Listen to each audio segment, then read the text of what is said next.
relevant in terms of the course or something, but just mention something about the history of the starting of environmental economics.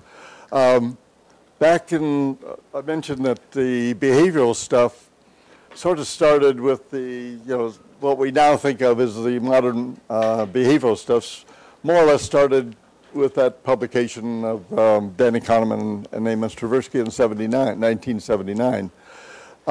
Environmental economics is really not that much older than that. Sure, there are people that worried about environmental stuff a long time ago and so forth, and there were courses in universities usually referred to as land economics, and they were usually taught in the agriculture economics departments of universities. But there was really not a environmental economics group. And instead, the people that eventually gravitated to it were people who were involved in research in, of all things, the economics of outdoor recreation, myself included. That this was a big field back in the 60s and that period in time. And the reason for it was that economics was really concerned with market goods. We only, as economists, we really talked about, markets and selling stuff and buying stuff and, the usual sort of thing that economists typically worried about.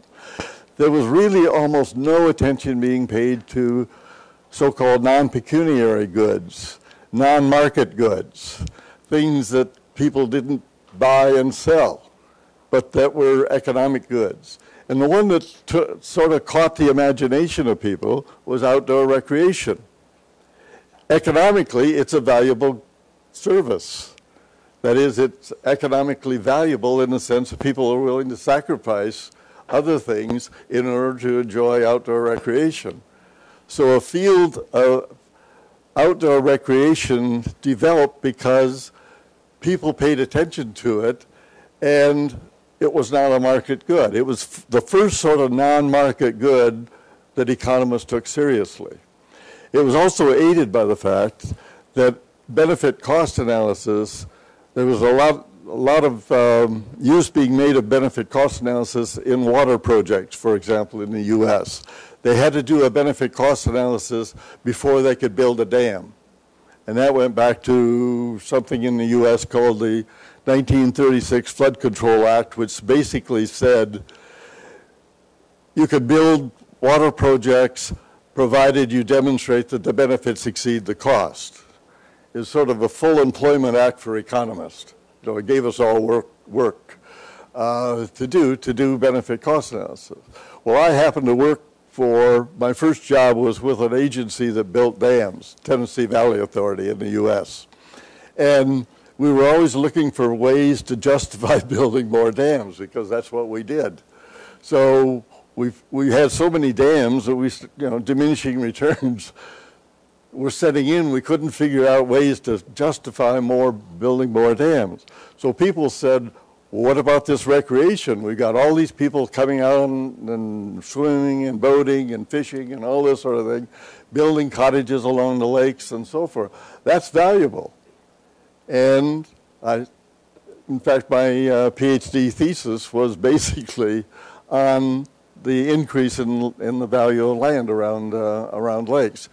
Anyway, so that started, this whole benefit cost thing gave more impetus to outdoor recreation. And I happened to be working, my next job was Resources for the Future, which may be familiar to some of you. And Marion Clausen was one of the leaders to sort of talk about the economics of outdoor recreation. And he and I wrote a book on the economics of outdoor recreation. Now, the book was not a wonderful book, looking back at it, but our timing was absolutely brilliant. We hit the market just when everybody was getting interested in outdoor recreation. And it was RFF's best-selling books for years on the thing because we just hit the market at the right time. So that was going on. Then people started looking at broader issues of non-market goods. That's when environmental economics started taking off in the late 60s, early 70s, and so forth. And the core bunch of people were the people like me who were worried about outdoor recreation. We then moved into environmental economics. So a lot of the people, the early people, were people I knew from the work I was doing in outdoor recreation. Outdoor recreation, by the way, was a great field. The field work was really nice because you had to run around visiting parks, right? And stuff like that. So it was a very pleasant way to make a living on the thing. But that was sort of the history of how environmental economics started. And the association, the first association of environmental and resource economists was formed in about that time. And Resources for the Future was one of the leading areas where they started this organization.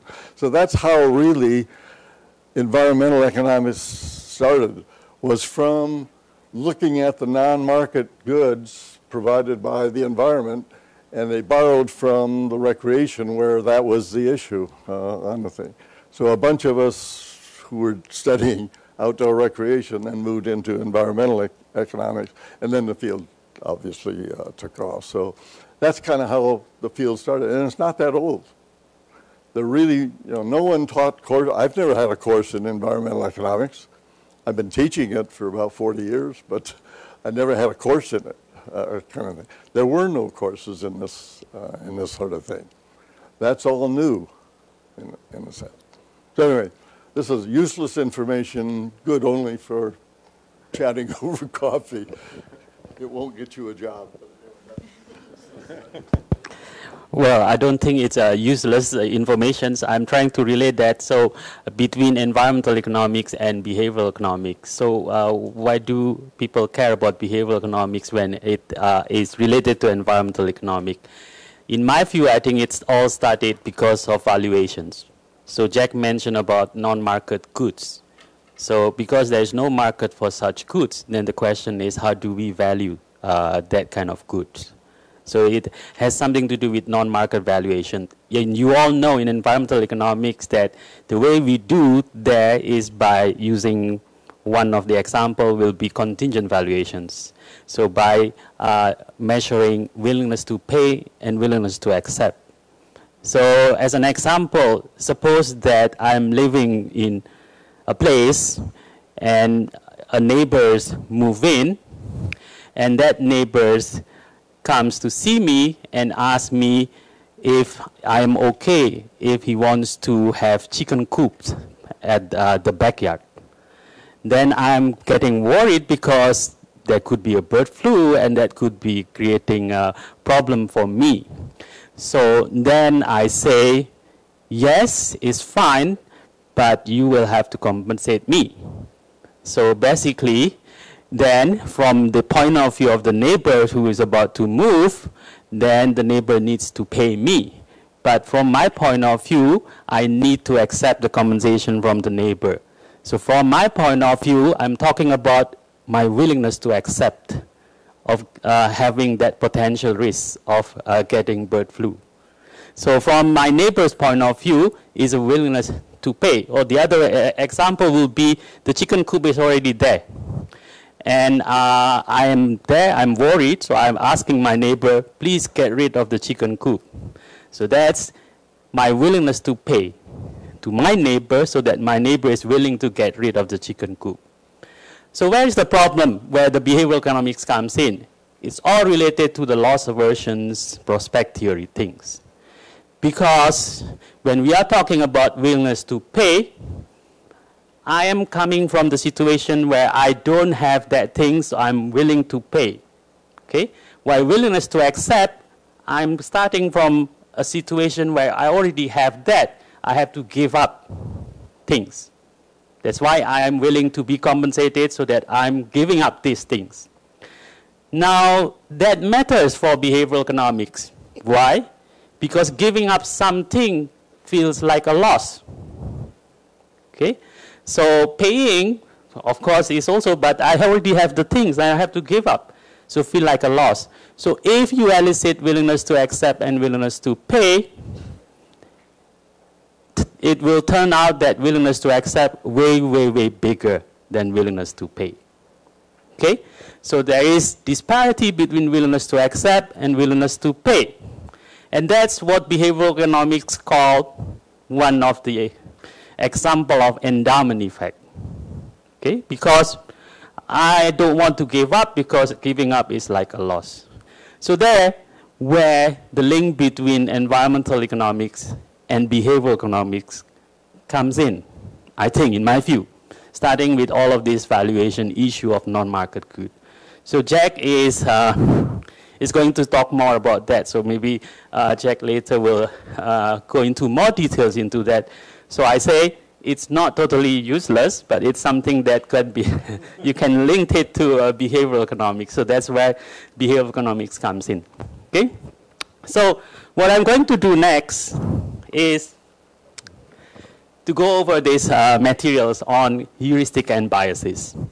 So to me, this is the second part of behavioral economics. So the first part is prospect theory, reference dependence preferences. So the other one is this, heuristic and biases. So what do I mean by heuristic and biases? Well, let me give you an example. We all have to make all sorts of decisions. And for me, making decisions sometimes is hard. Okay? So because it's hard, sometimes I don't want to think too much. In economics, everyone is smart. So without doing too much effort, everybody knows exactly what to do. But in reality, sometimes I don't want to think too much because it's too complicated. I cannot really think things that is complicated. So when I have to make decisions, I rely on something else which is to me simpler. And that's what we call rule of thumbs, to guide us when we make decisions.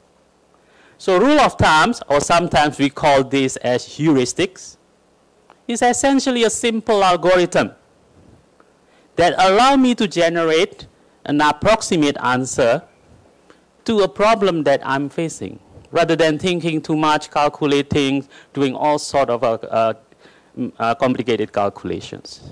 So there are many examples of heuristics or rule of thumbs in real life.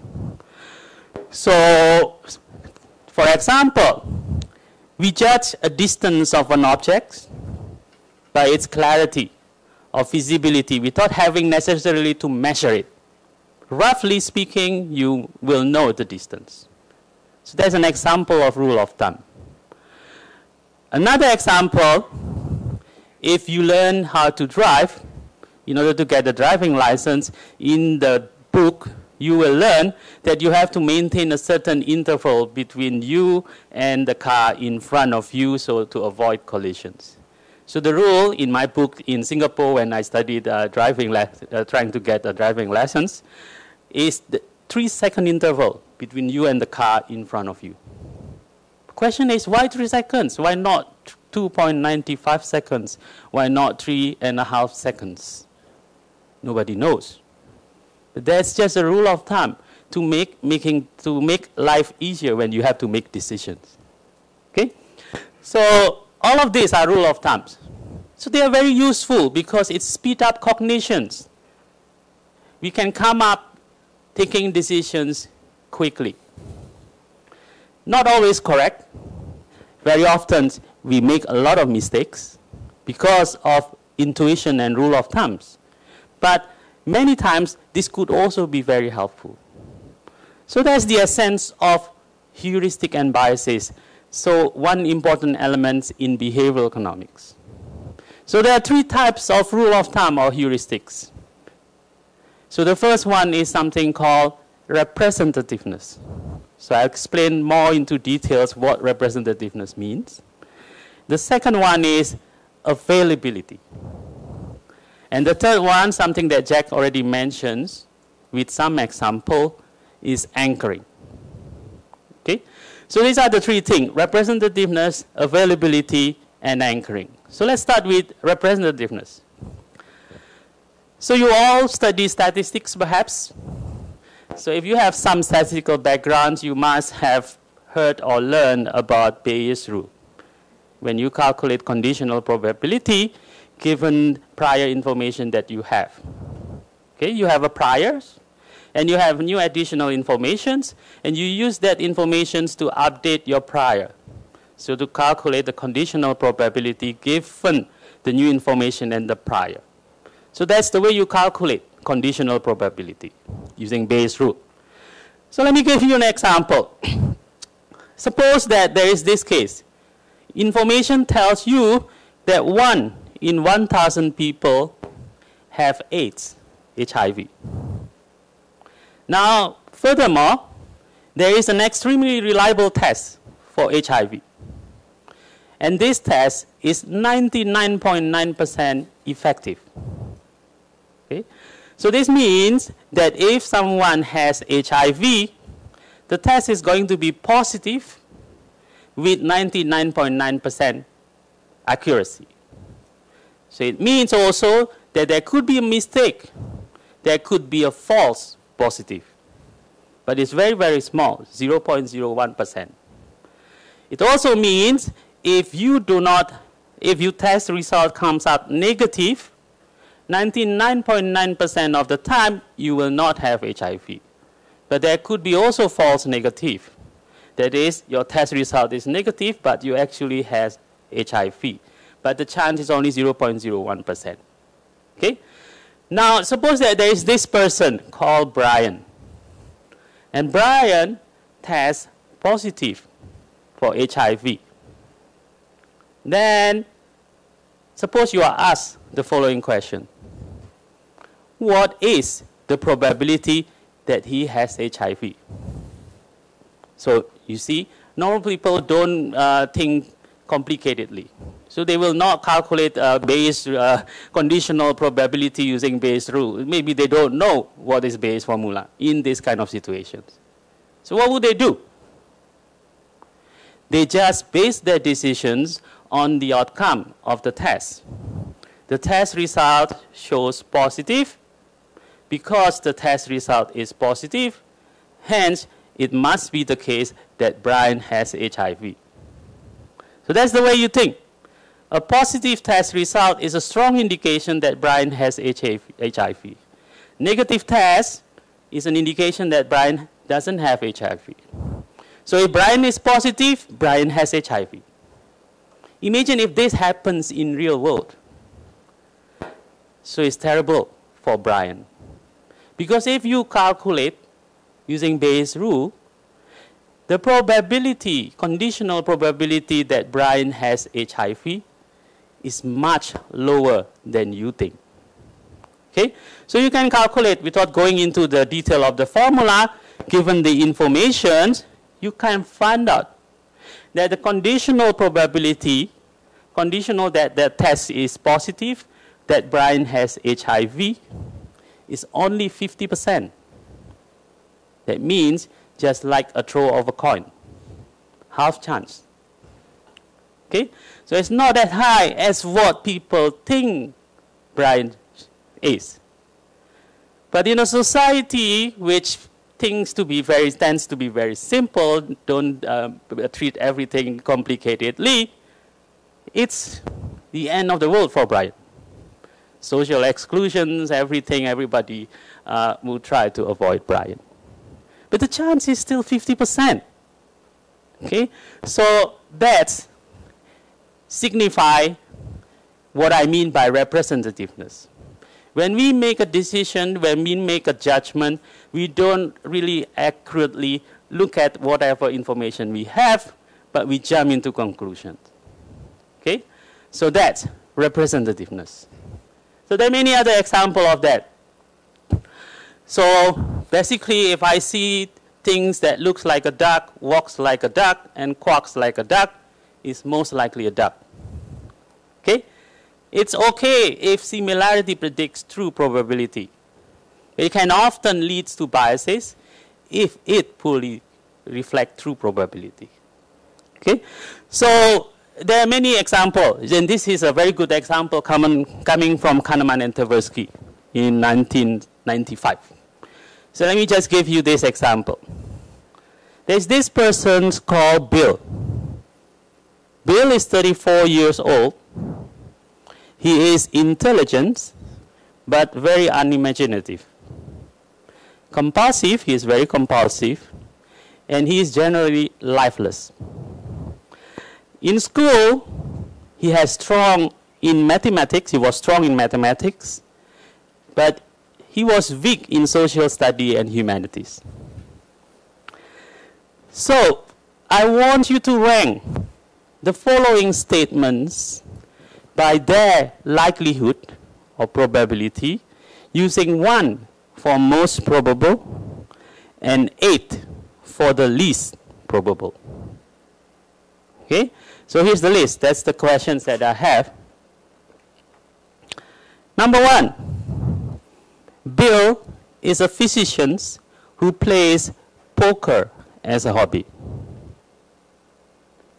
Second, Bill is an architect. Bill is an accountant. Bill plays jazz for a hobby.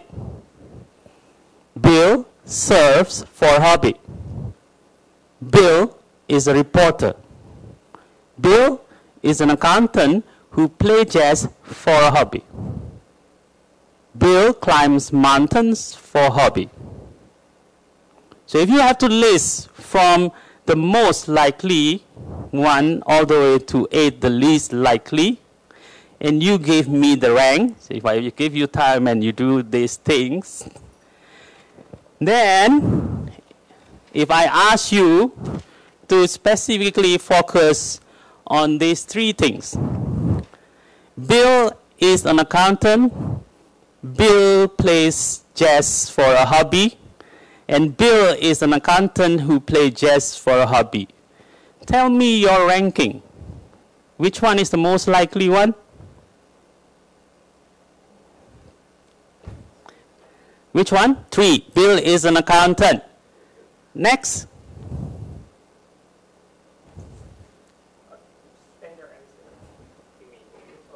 Yes. The most likely is comparing between A, J, and A and J. Okay, so Bill is an accountant is the most likely out of the 3. What is the second one? 7. So Bill is an accountant who plays jazz for a hobby, and the least likely is, most people would say, Bill plays jazz for a hobby. Okay? So most people would say the most likely is A, the second most likely A and J, and the third most likely is J. Okay? So something is wrong with that. What is something wrong with it?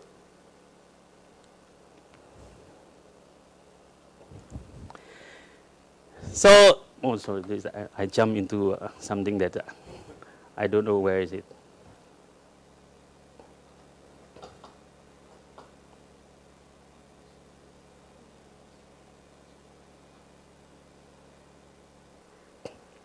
Okay, so this was the answer.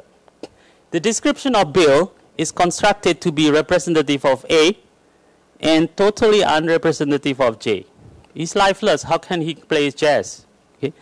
But this question was asked to 88 undergraduates in UBC, and the ranking is exactly what you told me. Okay. So then there is this second problem. I want you to try this as well. Linda, this is a famous Linda problem if you study behavioral economics. Linda is 31 years old, single, outspoken, and very bright. She majored in philosophy. As a student, she was deeply concerned with issues of discrimination and social justice. And she also participated in anti-nuclear demonstrations. Okay. So please rank from the most likely to the least likely. 1 to 6, not 1 to 8. First, Linda is a teacher in an elementary school. Second, Linda works in a bookstore and takes yoga classes. Linda is active in the feminist movement. Linda is a psychiatric social worker. Linda is a bank teller. And Linda is a bank teller and active in the feminist movement. So out of your rankings, I want you to tell me your ranking of F, T, and TNF. So which one is the most likely? F. Second most likely? Now you know. Most people, if you ask this, would say T and F is the second. The third one is T. So the answer would be F, T and F, and T. So there's something wrong with this answer. Why is it? Because probability follows conjunction rule. So which means that if you have set A and J, the intersection of A and J should be smaller or equal to J. So the probability that Bill is an accountant A who plays chess for hobby J, accountants and play chess, should be less than the probability that Bill plays chess. It is not the case in the result. Same thing also for Linda. Okay, so this is an example, another example of representativeness heuristics. Because you just judge people by what you see and what you think fit that descriptions, without thinking it very carefully. So that's what we mean by representativeness. So if you have A set of active, those people active in the feminist movement, and bank teller, doesn't matter, maybe the bank teller is bigger than A, but the intersection here can never be bigger than A or B. Okay, so that's representativeness heuristic. So we often make mistakes like this. So let's take a look at more detailed application of representative heuristics, where we often make mistakes. Okay? So the first one, very often we forget about the base rates. So in the example of AIDS, we forget the incidence of AIDS. That is 1 in 1,000. So we disregard that information very often. So we neglect the base rates. So we tend to overweight the importance of information, and we underweight the natural base rates. So another example, this one. Steve is very shy and withdrawn, invariably helpful, but with little interest in people. He is meek and tidy, and he has a need for order and structure and a passion for detail. What is the probability that Steve is a farmer, a salesman, an airline pilot, a librarian, or a physician?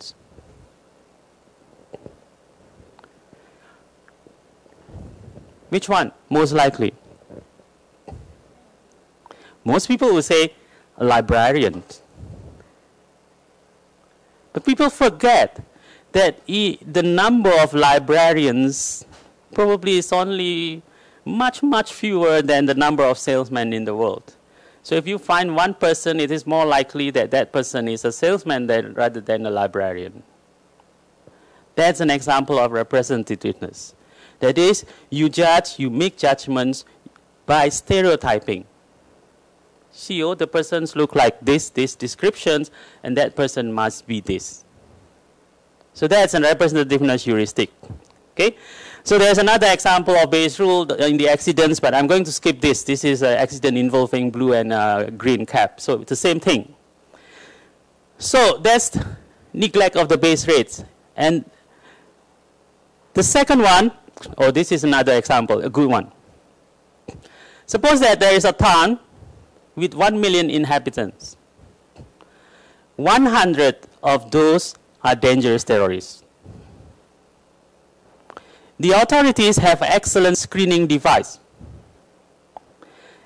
This screening device is able to identify a terrorist by just ringing a bell if the person is nearby with an accuracy of 99%. Of course, there is no such thing, but suppose there is such thing. So there is this citizen K, and citizen K is scanned, and the bell goes off. What is the chance that he is a terrorist? Most people will say, oh, he must be a terrorist, he must be a terrorist. Most people will say it's very, very likely. This is another example of base rate fallacy. There's so many examples like this in real life where people jump into conclusions without looking at the objective informations. Okay? So that's the first one. The second one, the things that people often forget is the sample size. If you learn in study statistics, sample size is an important thing. But in real life, people often forget about the sample size. So, for example, let me give you an example. Suppose that there is a certain town, and this town is served by 2 hospitals. There are 2 hospitals in that town. In a larger hospital, 45 babies are born each day. In a smaller hospital, 15 babies are born each day. 50% babies born are boys. Of course, there's only 2 gender, boys or girls, right? But the exact percentage varies from day to day. For a period of 1 year, each of these hospitals recorded the day on which more than 60% of the babies born were boys. Let me ask you, which hospital do you think recorded more such days? Same. I hear some people say same. Why? Presumably because the chance of having boys and girls is half chance, 50%, 50%. So it doesn't really matter. It must be the same. That's the wrong answer. Because you need to look at the sample size. So one is a small sample, the other one is a big sample. Okay? So that's the answer given. About the same is the majority. Okay? People expect both hospitals to represent the true probability distributions, population distributions. But with small sample, it's not surprising. It's very likely to find higher than 60% boys than the large sample, simply by the law of large number. Because in a large number, you average it out. People forget about the sample size. That's why people make mistakes when people make judgment. So what is the real life implication of this? People tend to gather too little data and overgeneralizing from small samples to distributions. So they jump into conclusions about somebody too soon without adequate data. Okay, so that's the second one. Sample size. The first one is the base rate, proportion. Second one is the sample size. The third one is misconception of chance. People don't really know about probability. They don't, somehow they learn in class years after years, but when it comes out there in real life, people forget about all of these things. Okay? So people expect that a sequence of events generated by a random process will represent the essential characteristic of the process even when the sequence is short. So this is the famous example. Suppose you flip a fair coin 7 times. Which do you think the sequence that is more likely to occur? Head, tail, tail, head, head, tail, head? Or head, head, head, tail, tail, tail, tail? Which one is more likely? First one, most people think head and tail is half chance, 50% chance. So it should be more or less random. Head, tail comes like that. So most people would say this is more likely. But this is not necessarily, because you are dealing only with 6 coin sources. Most people underestimate how many strings there can be in a sequence. I would not be surprised if you get tail, tail, tail, tail 6 times, or head, head, head. If you tossed it 10,000 times, yes, roughly you will have 50-50. So that's why people really, sometimes people know, if they do the test, they know, but in the real world, people don't really know. People have this somehow weird conception of chance.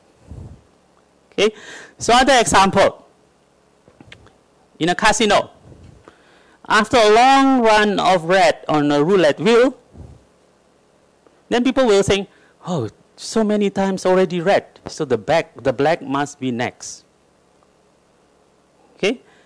Or if a coin is fair, subjects expect that if there are too many head already, the next one must be tail, because tail is due. Okay? That's also a fallacy. That's something what we call gambler's fallacy. So it's not necessarily the case with a short sequence. The opposite also true. More likely in sports. You will not be surprised if you see that there's in basketball, in football, that someone is so good at shooting the ball into the basket. Then people will say, oh, he has a hot hand. Let's play him all the time. Okay? So that's the opposite of gambler's fallacy. You hope that that streak will continue forever. Here, you hope that that streak will not continue in the next toss. There's a gambler's fallacy, the other one is a hot hand fallacy. Or, very often in couples, try to have a boy, but already have 4 girls. Then they will start, oh, the next one must be boys, because there are already 4 girls. Cannot be another girl. That's also a fallacy. So that's similar like this gambler's fallacy thing. So there's a misconception of chance. Okay? Now the last one is something called regressions to the mean. So in words, it's basically you look only at one particular data points rather than looking at all the whole range of data that you have. So if you do regressions, you have scatter plot, and you have, if you do OLS, then you approximate it with the line there. Okay? So everything tends to converge to the average. So consider the following scenario. I think this scenario is in the book by Kahneman, Thinking Fast and Slow. Suppose that these flight instructors.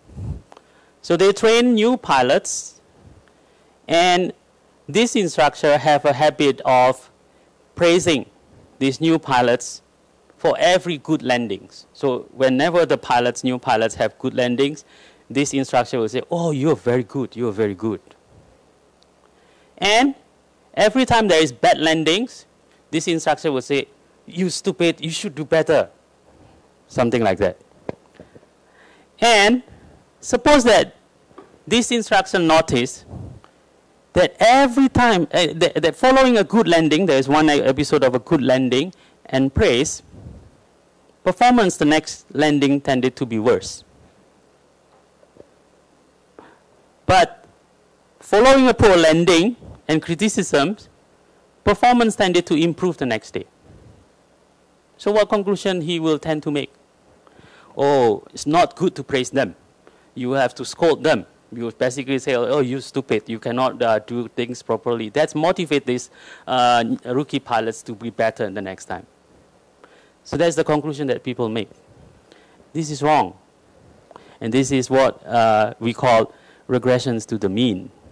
Because you only look at one, so when performance pick up, it wouldn't be surprised to have the next time there is a blip. Up and down, up and down. Okay? You cannot just look at any particular points and use that to evaluate of what is going to happen next. Okay? So this conclusion that the instructor has saying that punishments would be more beneficial while praise is actually detrimental to learning is a fallacy. Okay? So there are many other.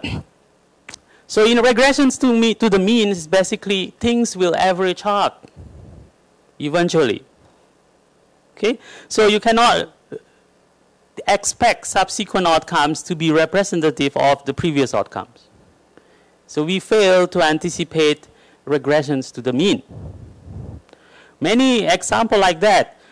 The most common example is Olympic gold medalists tend to have a dip in performance after the Olympics. This is because they hit their peaks during the Olympics. So it's common to have a dip in performance the next time. Okay, so there's a regression to the mean. And this is also very common. Imagine that there is a patient with a chronic health problem. So this patient's symptoms fluctuate in severity over a period of weeks or months for no apparent reasons. Then, one day, the symptoms get so bad, so painful, and happens that a friend visited this patient. Looking suffering and things like that, your friends say, hey, you know what, there's an alternative therapy. You should try that alternative therapy. Maybe it makes you better. Suppose that you try that alternative therapy and the symptoms improve. You get better. You will tend to say, oh yeah, that's right. This new treatment is actually better than the old treatment.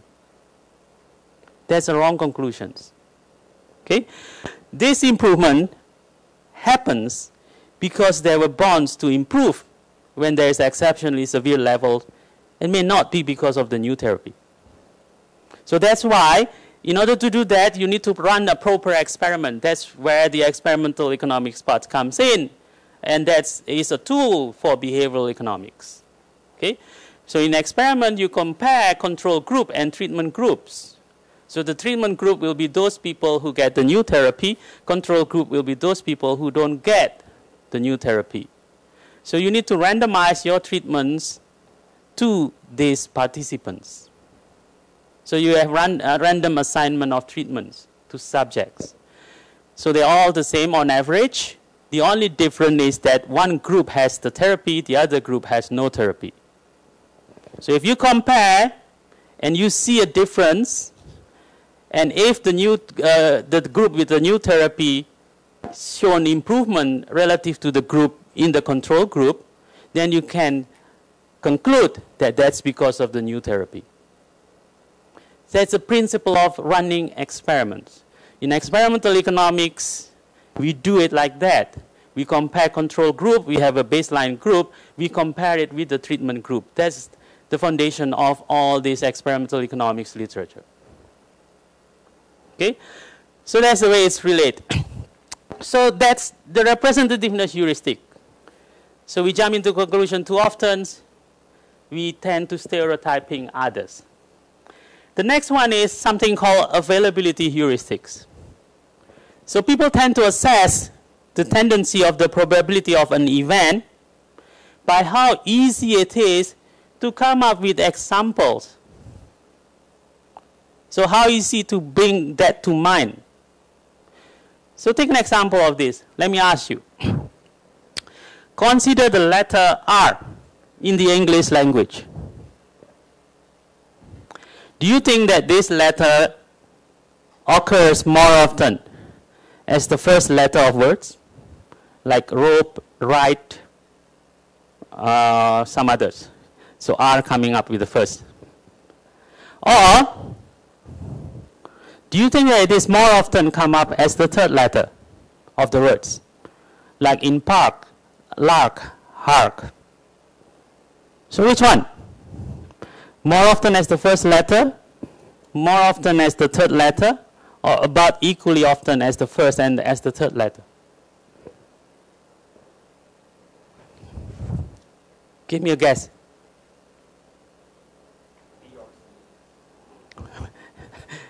So, so most people would say Well, more often as the first letter. Why is it? Because it's easy to come up with examples of words which has R as the first letter, then coming up example which has R as the third letter in the words. That is availability. You gave an answer to something that you are easy to retrieve, easy to remember. That becomes your answer. The true answer is B. I don't know. I have never checked in the dictionary, but you might want to check in the dictionary. So most people thought that the answer was A, but it's actually B. Easier, because it's easier to come up with the example. Here's another example. Which of these do you think causes more fatalities in the US? Accidents? Strokes? Accidents and strokes in approximately the same.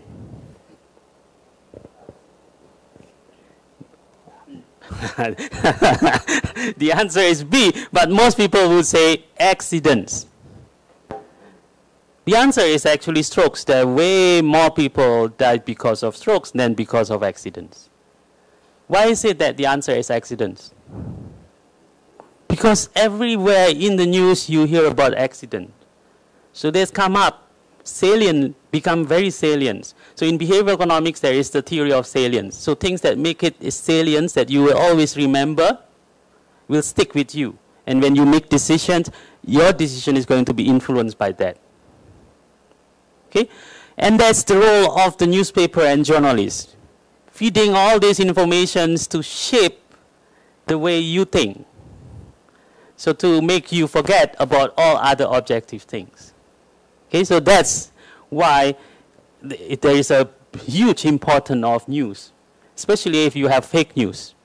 When it's come and stick in your mind and may influence the way you decide, the way you make your decision in voting, in elections, or in any kind of things. Okay, so voting for the nuclear power plant, for example. So to encourage people to agree or not to agree. So you might want to precondition them, giving a lot or more information. So build up some kind of something that becomes very salient. Okay, so that's the example of availability heuristics. Anchoring, Jack already mentioned some example. So I just gave you another example. Okay, so this one is an example that I like. I skipped this one, but this one. We taught your calculator.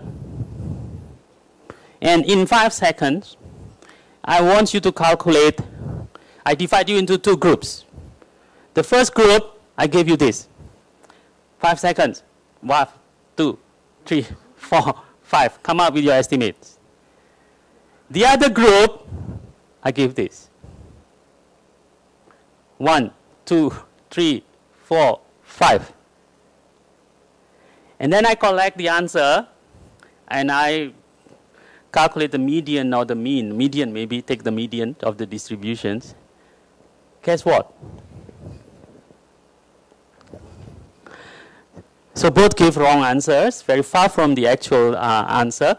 But what is interesting, the median estimate for the top sequence in that experiment was actually 2,250. The median estimate for the bottom sequence is only 512. The correct answer is 40,320. So your answer, your decision can be influenced by anchor. And this, for seemingly something very simple, you come up with the different answers. Okay? That's because of anchoring. Here, you tend to anchor yourself to, oh, this is big, this is big, this is big, this is big number. And this is small, small, small number. Okay? So how you should avoid that? So that's why if you run survey, be careful to not induce anchoring, because it matters the way you define your questions in the survey. So if you want to create a biased survey result, anchor the answer of your subjects to whatever question you want to ask. So a good example would be something like that. I was thinking of implementing this, but I didn't. So you know, in NTU, everybody, all professors will be evaluated. There's a student feedback on teaching. Student feedback on teaching is very important, okay, for promotion and tenure and for all these kind of things. So imagine, let's divide the students into two groups and ask them to give feedback to a particular course. But for one of the group, in addition to asking them the feedback, I'll ask them, give me 10 ways on what you think will improve the course. Suggest 10 possible improvements so that the course can be delivered better. To the other group, you ask, suggest 2 examples, the things that you think will be good to improve the course. Guess which group tend to give better feedback? So you have better score. Which group?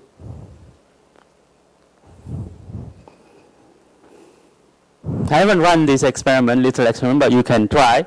My guess is the second group I will get the better feedback. Why? It's easy to come up with, from the first one is better, I will get a better feedback from the first one. Why? Because I asked them to come up with 10 examples. Not easy to come up with 10 examples. Then halfway through, the student will think, oh yeah, I cannot find any other things that can improve the course. The course is already good. But the other 2, very easy to find examples. So we'll think, oh, there's still a lot of things here.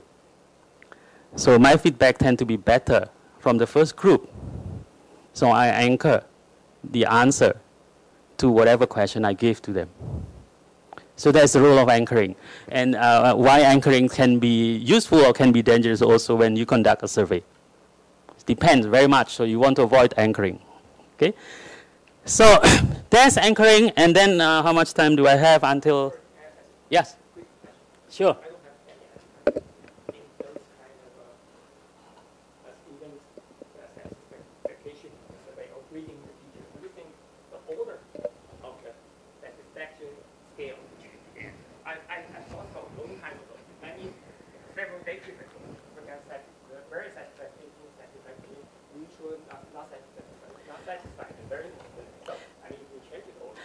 Well, the key here is not changing the order, because to the 2 group you have the same order, right? So you have the same order. So the only difference between the 2 group is the number of examples that you need them to come up with.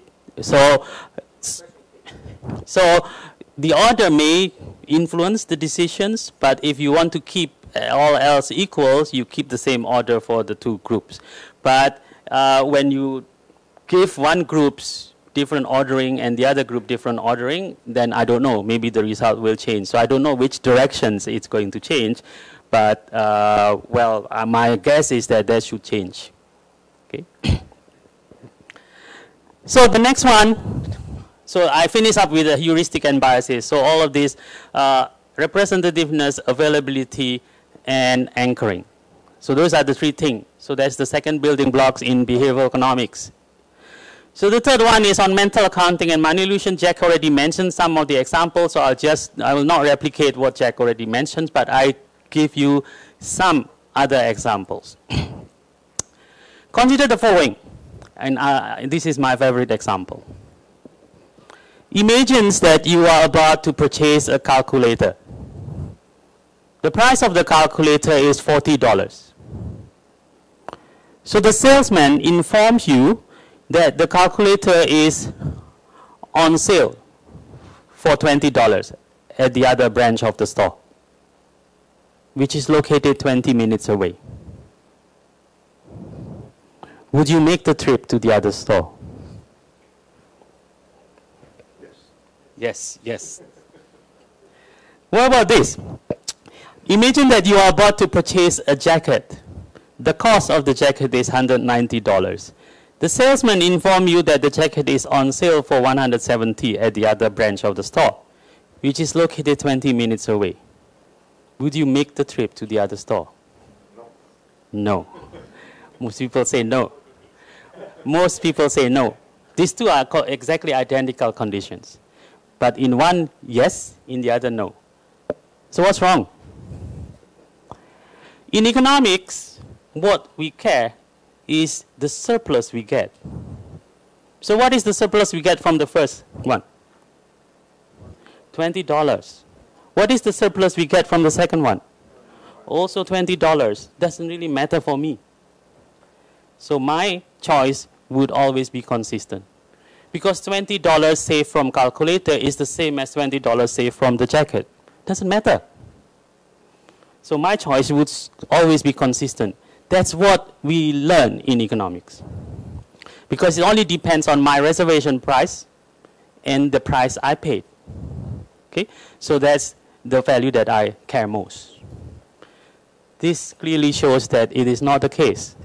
Something else is going on, adding on into what we typically learn in economics. What is that?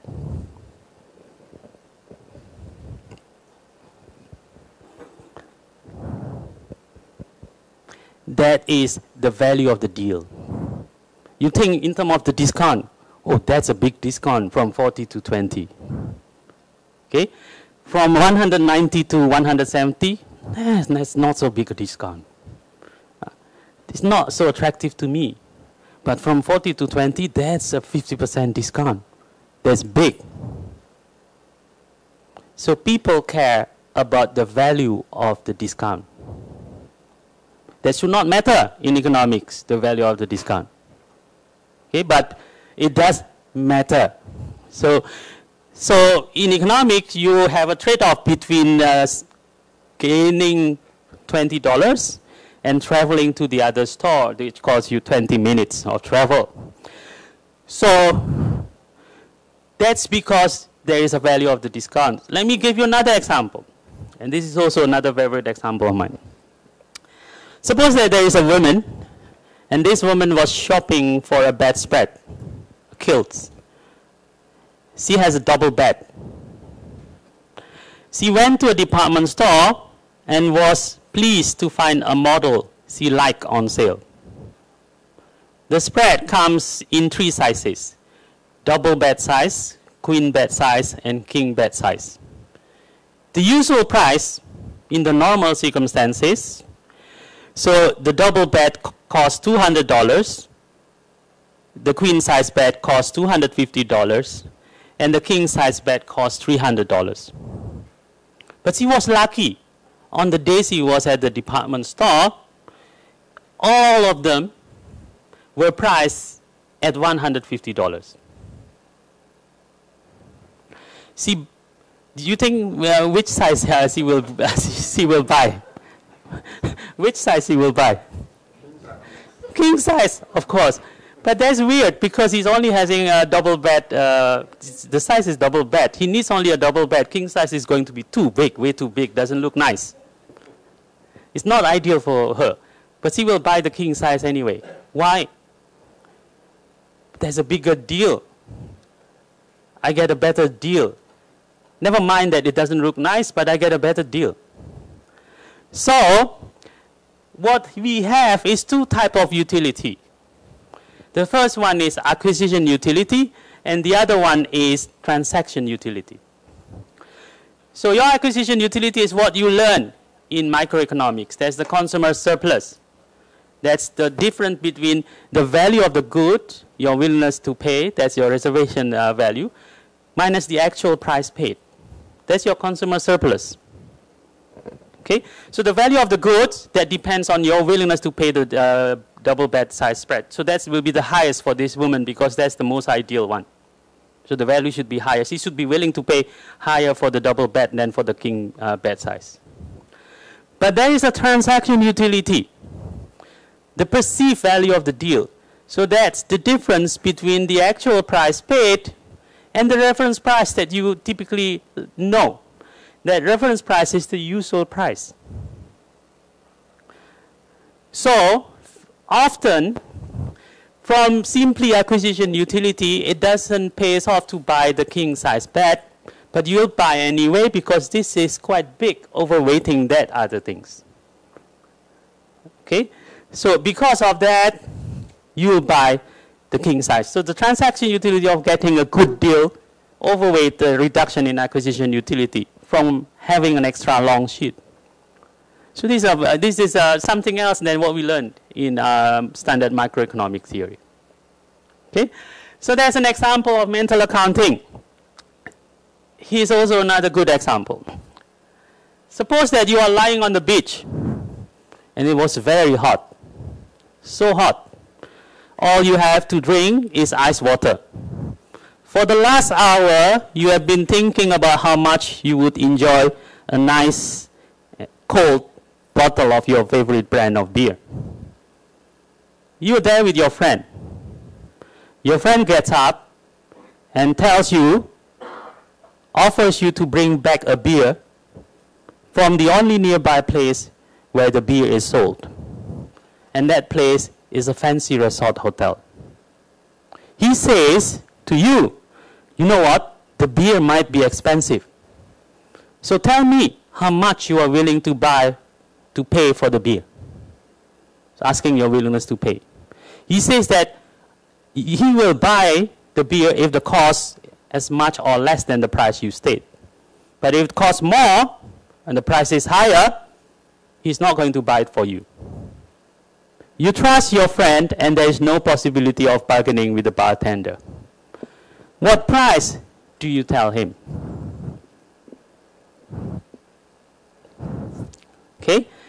Now suppose I change the problem slightly. Remember the green stuff there, fancy resort hotel and bartender. Everything else the same, but I change it into a rundown grocery store. Instead of bartender, store owner.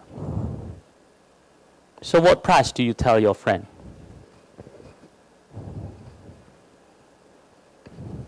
Which price is higher? Hotel. Most likely your price of you will quote a high price in the hotel. So here's the median responses from subjects. The median price for the fancy resort hotel is about $2.65.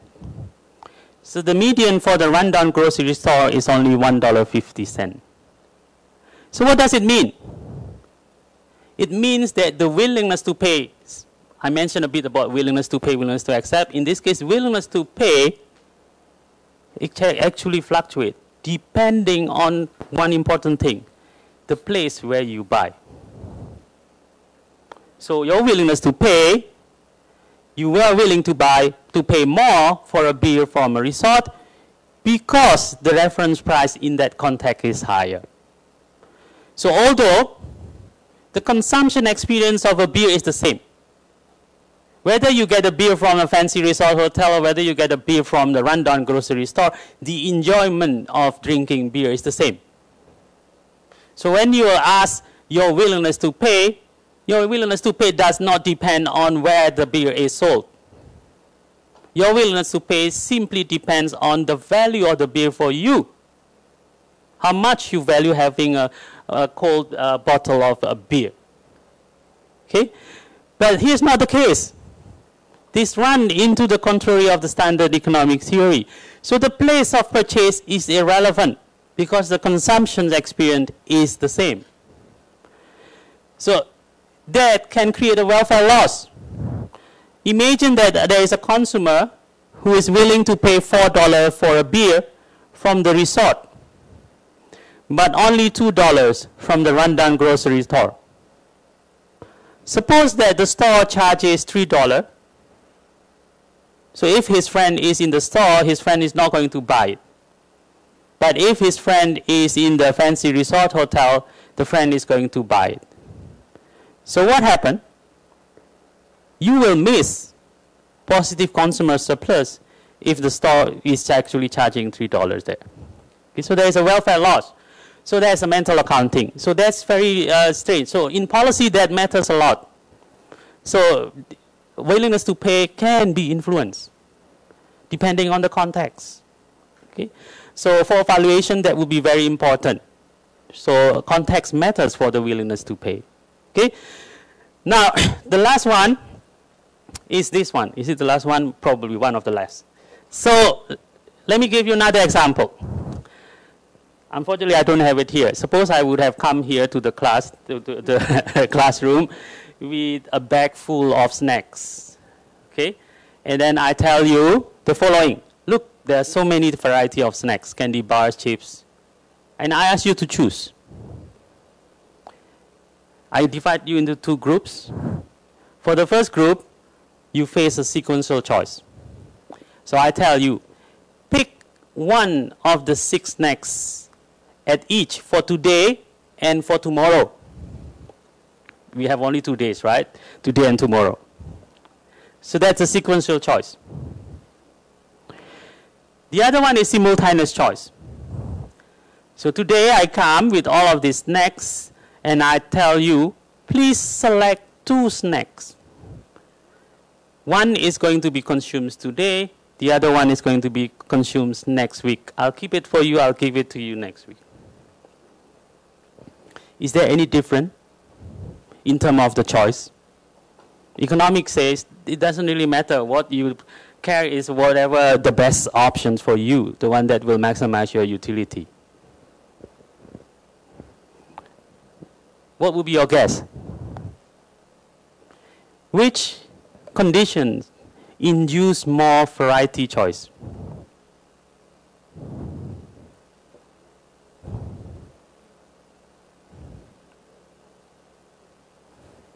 Simultaneous choice.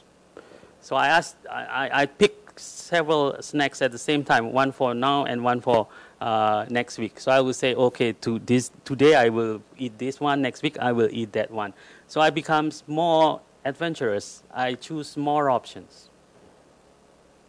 But if you are in a sequential choice, you choose one today, tomorrow I come, chances you pick the same snack. So you become variety averse. You don't like to choose something else. You want to always choose the same thing. On average, I'm talking. Okay? So that's what we call diversification heuristic or biases. So it matters the way you frame, whether you present options to people. When you ask them to choose, whether you present everything all at once or you present it one by one. Okay? So the best example here is in NTU, we have a big canteen there. So every time before I go for lunch, I will say, oh, this time around I will pick another type of meal. But when I'm arriving at the canteen, I always pick the same thing. Okay, so that's what happened. That's diversification bias. Okay? So this one I'll skip. And the last one is this one. And just 2 more slides and then I can finish. What time I should finish? Eh? Okay, good. So the next one, and it's also an important topic in behavioral economics, is money illusions. So it doesn't have to be with money. But the definition of money illusion is inability of people to distinguish between real and nominal term. Nominal term, when you see notes, the value that is in the notes is the nominal value. The real value depends on your purchasing power. Depends on your inflation, for example, in the inflation rate, whatever prices you have. Okay? So that's the difference between real and nominal. Okay? So, in words, money illusion is the valuer to perceive that money expands or shrinks in value. So the purchasing power of the same amount of money in 2 different settings is going to be different because the inflation rate is different. So, let me give you an example. This is a very nice study done by Korman, Faber, and Hoffman in 2004.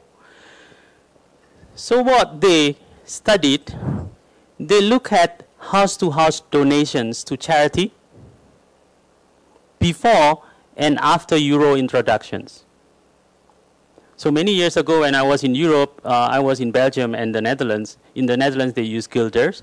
In Belgium they use Belgian franc.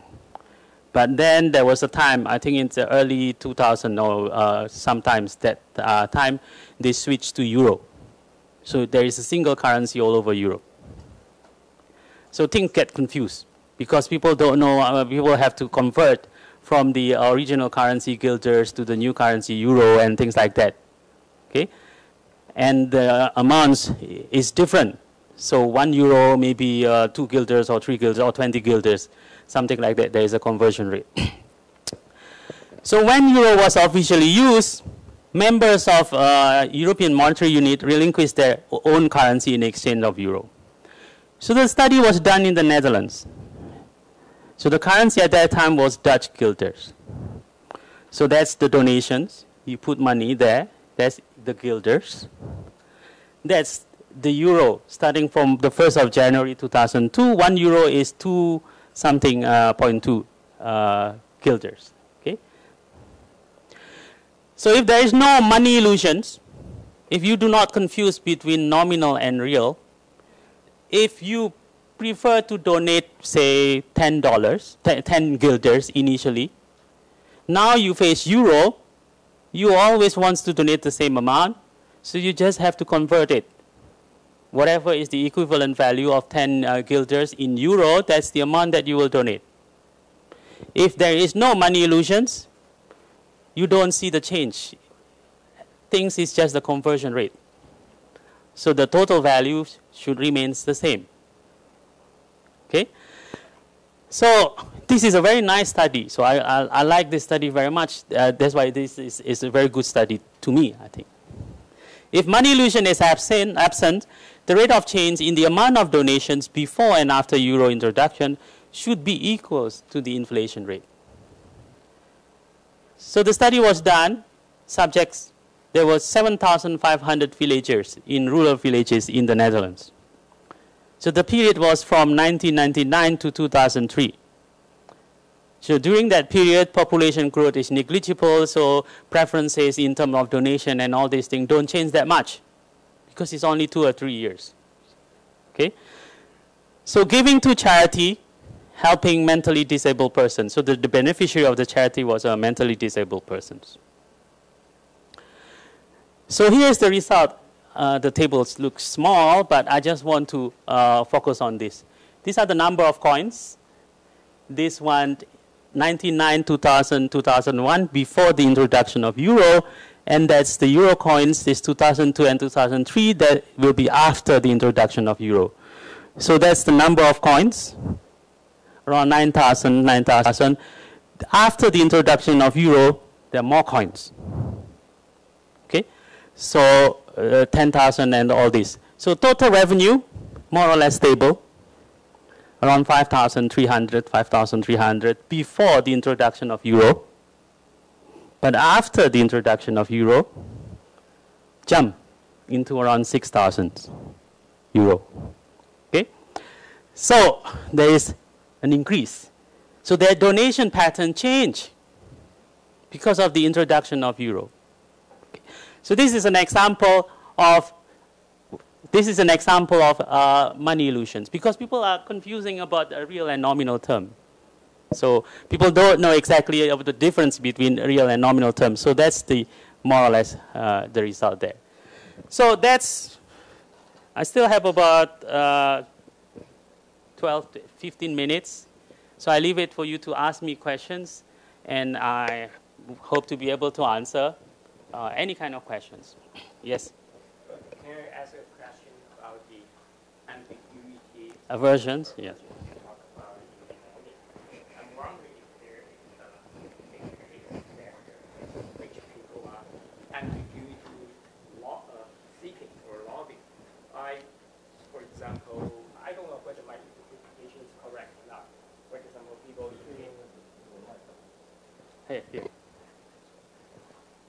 Okay, thank you.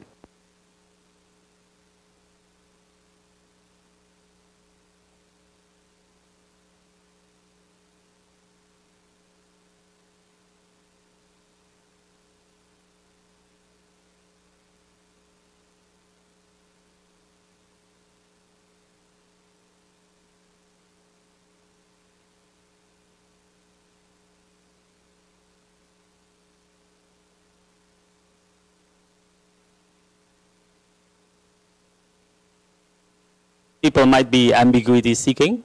yes, even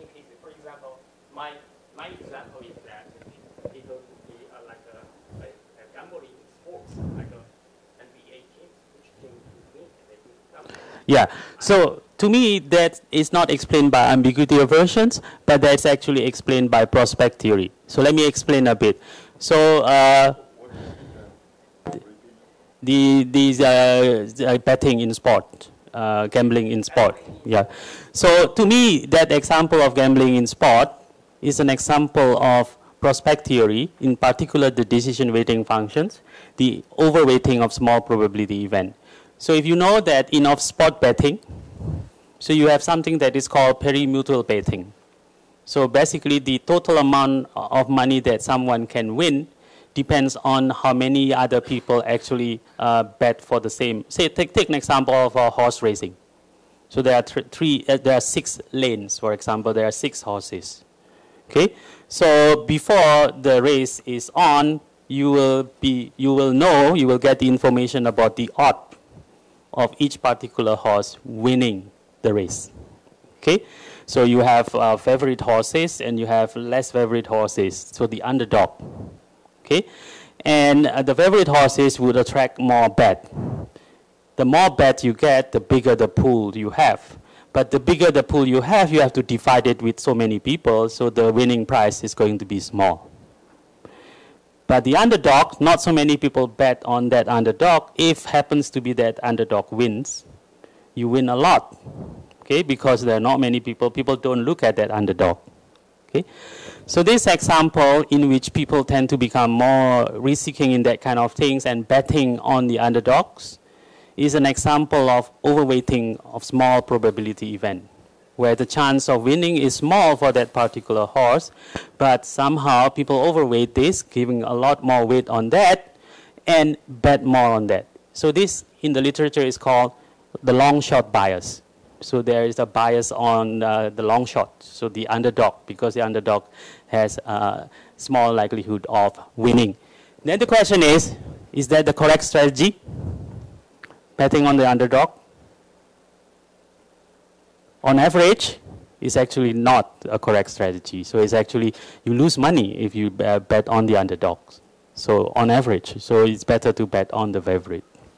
Is there any example, possible example? Ambiguity seeking, I'm not quite sure. Most likely, in general, I'm talking about general people. General people tend to be averse to ambiguity. But I would not be surprised if there's 1 or 2 people who like ambiguity. Well, but I'm talking about the general observations. Okay. Yes.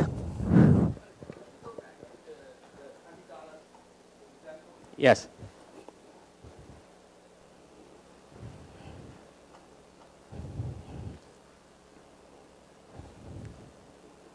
Yeah. Yes. Why? Hmm.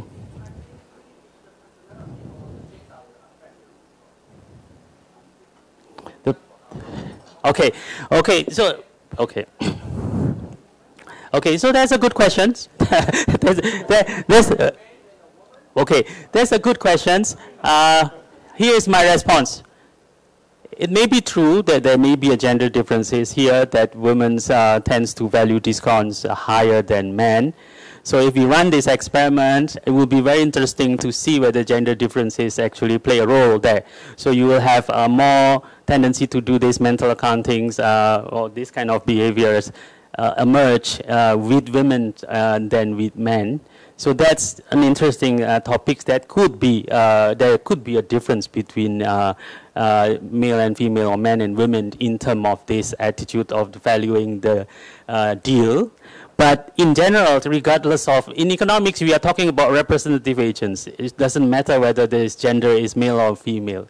So from this point of view of the agents, what matters is the surplus, the reservation value, and the price paid. So that is what matters. So whether it is safe from calculator, I'm talking about the same person. I'm not talking about the men and women. From men point of view, whether this money is safe from calculator or this money is safe from jacket, it doesn't matter to me as an individual. Because the amounts, what I can do with $20 is the same, whether it is safe from calculator or safe from jacket. For women, maybe there is a different behavior, maybe different, maybe the extent maybe is even more. That I don't know, because I have not run that experiment. The I think that economist Robert Frank is a microeconomic textbook as an interpretation about this question. But I think the reasoning is basically the same, but they use different wording. It means that the thing matters for the, and in the standard economic theory, the thing matter is the absolute level of the surplus. It's not the proportion you save. Yes. So here is the difference. They care about the proportion they save. Yes, yes. So you use the value of the deal, but Yes. he uses the proportion. So Yes, yes, yes. yeah. So that's the thing. Any other questions? Yes, the beer. Okay.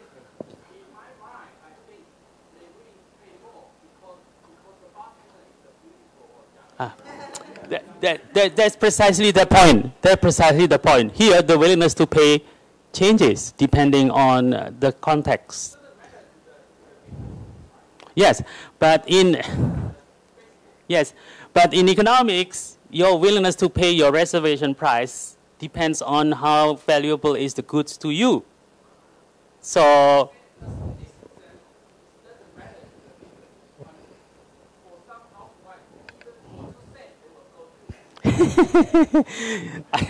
There must be the case. I'm talking about the average. I'm not looking at the gender differences. On average.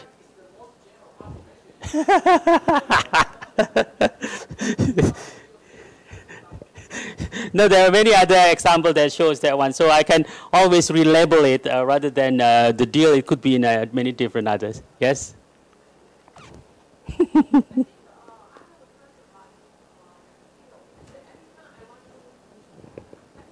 By things I've spent a lot of time to think about. Like a queen size bed or king size bed, I have a single bed and double bed. Then I will think about how much the difference, the discount, if the same price. I would think if I buy this single bed, if my husband like, my daughter like the design and my husband like the design, I may buy a bigger one if the same price, because later on I can change the diversity. But if the design is not for my not for my daughter, then I might. Yeah. Sometimes I will think about bigger one, then I can cut some of them to make a pillow. I will think if I have time or not. So I always try to think about a lot. So, well, I agree with what you said, but I'm talking about the general distribution. So, of course, there are some people's I would say the outlier, maybe outlier like what you're describing, and there are some others who are in the other extreme. And most people, if we have a normal distribution, most people will be in the middle. Yeah, so I think because you're talking about behavior economics, you really consider people are different. If people make a different decision, like yes or no, I think you should ask one more steps to ask why they make a choice. Because sometimes it looks like they are unreasonable, not rational. But actually, if you think about their reasoning, they are super rational. So that's why I think because more than 10 years ago, 15 years, I read the prospective theory. I'm not so convinced by the research asking the simple question, because I tried to ask my husband and me, and I get a totally different direction after 10 questions. So my answer to that is usually I will not ask only to one person or two person or three person. I ask to say representative samples. I'm talking about maybe 100 or 150 people. So I'm looking at the average of behavior. I'm not looking at the extreme behaviors, but I'm looking at the average behavior. Yeah. So that's the whole analysis. So we are looking at the average, not looking at the outlier. Of course, there will be always an outliers somewhere. Yeah, I know you choose a different sample and get the average answer. But my question is, when you look at the simple, the choose, and without asking their underlying reasoning, then you probably misinterpreted their as a rational or unrational. Oh yes. Well, I do agree there may be some rationing, some rationale on how do people make decisions, but that's not the point that I want to stress though. I'm contrasting what they make when they make decisions and what we learn in economics what should matter in economics. So in economics, where in the case of shopping for the bedspread, what matters is very simple. It's just the consumer surplus that's different between the reservation price, the value that I attach to the good, and the price I paid. So the difference is the surplus that I experience. So that's the only thing that motivates me to buy something. Okay, so that's what we all learn in economics. So in reality, it's not as simple as that, because there are many other factors like the value of the deal and some other consideration, complicated consideration like what you mentioned. So that represents something, a deviation from the standard way of thinking in economics. So we need to know how to incorporate that. Yes? I would like to add a question is how to decide a good or a reference point. Because in the beer question, I'm thinking about if the beer, you want to decide your reference point, and when you think it is that beer has already in that resort, or the beer you get and you think if you put it in the resort, and you will think the price you want to pay. Yes, so that's a good point you mentioned about the reference point. So reference point plays a role here. So that's the reasons, one of the reasons why we have that kind of behaviors where people mention different prices depending on the location. Because maybe the answer to that question, maybe it's indeed because of that reference point shifted. So the way they value things is based on different reference points. So that might well be the case. Yes? I have problem about anchoring. You have mentioned that as a researcher, do not induce anchoring, yes, because that may cause spurious results. But yes, I'm more considering about how to examine the existing problem of anchoring. So practically, how to solve this problem as a researcher. Oh, that's a very good point and a very tough question. I guess it depends on very much on what kind of survey we want to do. And the point that I want to stress is that we need to think it carefully, the questions that we want to ask. So whenever possible, avoid having things that can create anchors. So of course, there is no hard and fast rule on how to do that. But I guess when you do the study, you will know what is the things that likely to give an anchor and what is not. So that's something that we need to. A good example of another example of anchoring is that question that I always ask my students in my class is, you know, in Singapore there is this tall hotel, Marina Bay Sands. How many of you know Marina Bay Sands there? So one time I came to the class and I divided the class into two groups.